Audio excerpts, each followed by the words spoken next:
একটা ছোট ছেলে, কাঁচা বাড়ি, পকেটে টাকা নেই, কিন্তু চোখে আকাশ ভরা স্বপ্ন।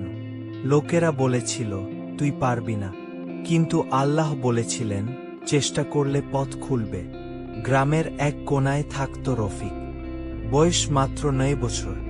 বাবা দিনমজুর, মা মানুষের বাড়িতে কাজ করে।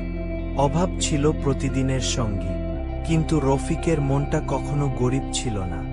স্কুলে যাওয়ার পথে যখনই আকাশে একটা বিমান উড়ে যেত, রফিক দাঁড়িয়ে পড়ত, চোখ বড় বড় করে তাকিয়ে থাকত আকাশের দিকে। মনে মনে বলত, একদিন আমিও ওই আকাশেই উড়ব। মানুষ হাসত, বলত গরিব ছেলের আবার পাইলট হওয়ার স্বপ্ন। রফিক কিছু বলতো না, কারণ সে জানত স্বপ্নকে বোঝাতে হয় না, প্রমাণ করতে হয়। পুরনো ব্যাগ, ছেঁড়া খাতা, ভাঙা কলম, তবুও সে পড়াশোনা ছাড়েনি।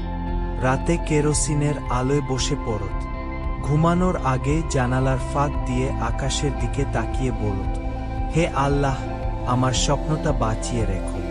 একদিন স্কুলে শিক্ষক জিজ্ঞেস করলেন, বড় হয়ে কে কি হতে চায়? সবাই নিজের মতো বলল। রফিক চুপ করেছিল।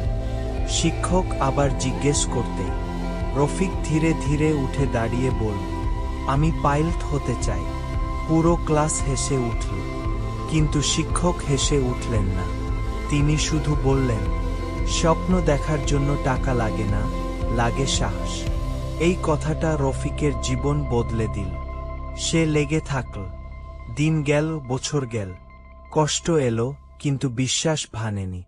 অনেক বছর পরে সেই গ্রামের আকাশে আবার বিমান উড়ল, কিন্তু এবার নিচে দাঁড়িয়ে তাকিয়ে থাকা কোনো ছোট ছেলে নেই। ককপিটের ভেতরে বসে আছে রফিক নিজেই, পাইলটের পোশাকে, দিদ চোখে। নিচে তার বাবা মা, চোখ ভেজা হাসি নিয়ে আকাশের দিকে তাকিয়ে আছে। এই গল্প আমাদের শেখায়, তুমি কোথা থেকে এসেছ সেটা বড় কথা নয়, তুমি কতটা বিশ্বাস নিয়ে এগিয়ে যাচ্ছ সেটাই আসল। স্বপ্ন দেখো, চেষ্টা করো, আল্লাহ কখনো পরিশ্রমকে খালি হাতে ফেরান না।